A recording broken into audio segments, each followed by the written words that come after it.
और को दे देते हैं। यस या नो? तो वो टाइम ऐसे था, मेरे मम्मी का जब तबीयत खराब हुआ तो उनका जो एक पैर है ना, जो घुटने रहते हैं, वो इतना सा फूल गया था, उठा नहीं पाती, चल नहीं पाती थी वो। तो बहुत सारा डॉक्टर दिखाए तो डॉक्टर बोले कि यार कुछ नहीं है, नॉर्मल है, और बैगा भैया सब कुछ बताते थे, लेकिन होता कुछ नहीं था। तो मेरे पापा और मेरे नाना उसको बस जगह जगह घुमाते थे कि कहीं तो ठीक हो जाए, लेकिन बहुत जगह घुमाने के बाद भी कुछ रास्ता नहीं मिला। तो लास्ट में एक ही चीज था कि हॉस्पिटल जाना है। हॉस्पिटल में एक चीज बोले कि पैर को काटना पड़ेगा, अगर जिंदा रखना है तो पैर को काटना पड़ेगा, वरना नहीं भी रहेगा। तो सोचे कि यार जिंदा रहेगा तो कम से कम उसकी नजरों के सामने में हम लोग तो रहेंगे, एक अच्छा परवरिश तो मिलेगा। तो पापा ने, नाना ने डिसीजन लिया कि नहीं, कटवा देते हैं, कम से कम जिंदा तो रहेगा। कटवाया तो ऑपरेशन के लिए पैसा लगता है, हमारे घर में तो हालत ऐसी खराब था, पैसा नहीं था। तो मेरे पापा जब आए हमारे यहाँ ना गाँव में घूमने के लिए, परिवार वाले रहते हैं, तो गए भीख मांगी उनको कि नहीं ऑपरेशन करना है तो पैसा दीजिए।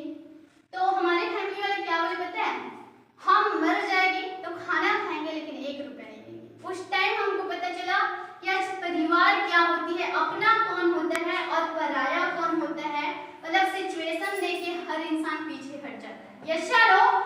तो वो सारी चीजें हमने बचपन से फेस किया कि आज दुख में कौन साथ देते हैं और सुख में कौन साथ देते हैं।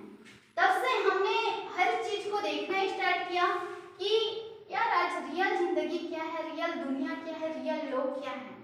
तो बचपन से हमने बहुत सारे प्रॉब्लम को फेस किया। हमारे भैया अपना जिंदगी छोड़कर, अपना करियर छोड़कर हमारे लिए वो काम करने के लिए गए।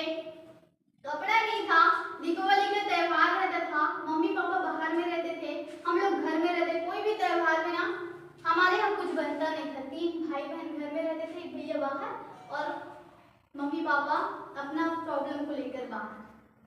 तो कोई पूछते भी नहीं थे, सब रोटी खाते थे, नया कपड़ा पहनते थे, अच्छा खाना खाते थे। हम बाहर में बैठकर लोगों का मुंह ताकते रहते थे कि कोई दे दे कुछ तो खा ले, लेकिन वो मिलता नहीं था।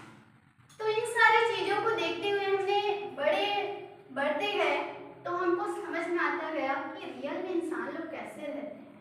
बचपन से सब कुछ देखे थे और जब मम्मी का ऑपरेशन हुआ, घर में आए तो बहुत खुश होते हैं, एक छोटा सा बच्चा मम्मी को देखकर। यस या नो? तो हम भी खुश थे।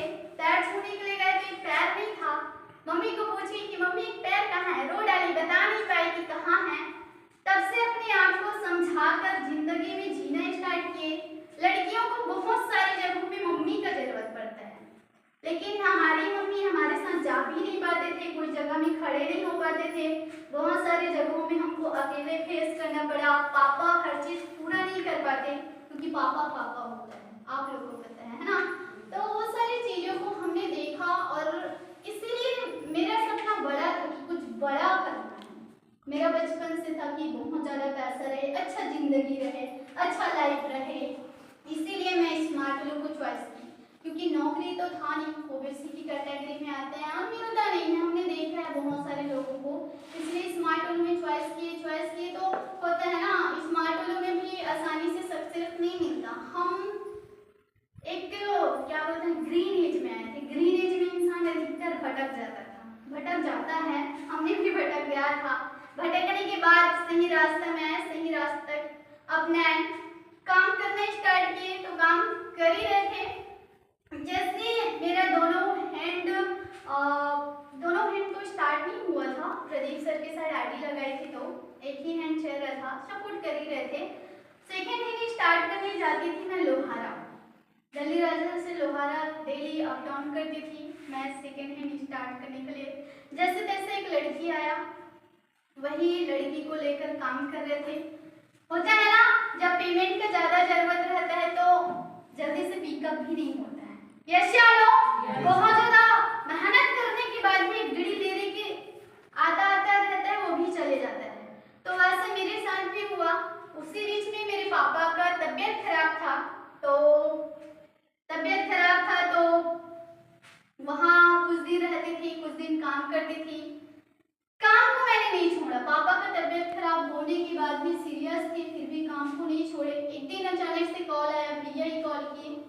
कि घर आ जा। तो मैं बोली क्यों, इधर भीखम के साइड ही जा रही थी काम करने के लिए। तो बोलते हैं कि नहीं आना है क्या। तब मैं समझ गई, फिर जा ही रही थी। फिर भैया मतलब रूम जैसे ही पहुंचे, कपड़े पकड़ रहे थे, बड़े भैया कॉल किए कि रोते रोते कॉल किए, तो कंट्रोल नहीं कर पाए कि इन्होंने पापा नहीं है, जल्दी से आ। तो उस टाइम जैसे ही अपने आप को संभाले और संभाल कर अकेले घर गए। घर जाने के बाद मम्मी को संभालना पड़ा। अब मेरे पास दो जिम्मेदारी थी, एक तो मम्मी को संभालना है, एक खुद को संभालना है और स्मार्ट भी करना है।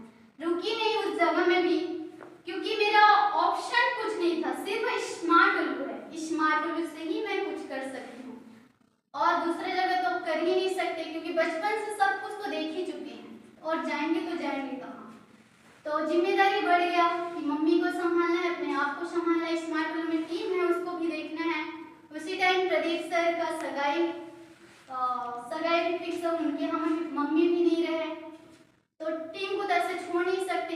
अचानक से दोनों का मम्मी पापा चले गए, तो हार नहीं माने, सिचुएशन खराब था, फिर भी हमने किया। मतलब प्रॉब्लम आता है, बस प्रॉब्लम में अपने आप को बचा के रखना है, अपने आप को संभाल के रखना है, खड़े करके रखना है। क्योंकि यार ऐसा कोई इंसान नहीं जो आसानी से कोई जगह में पहुंच जाता होगा। यस या नो? हमारे पास भी बहुत सारे प्रॉब्लम था, हम तो बचपन से फेस कर ही रहे हैं। पता है हमको कि आज रियल में इंसान क्या होती है, जिंदगी क्या होती है। और मम्मी पापा रहता है तो और बेस्ट रहता है, क्योंकि मम्मी पापा का एक हाथ ही काफी रहता है एक बच्चा को आगे बढ़ाने के लिए। तो आज पापा को खो दिए, क्योंकि हम पापा के लिए ही कर रहे थे। हमारे को स्मार्ट में सबसे ज्यादा अगर कोई सपोर्ट किए तो पापा ही किए, उनको नहीं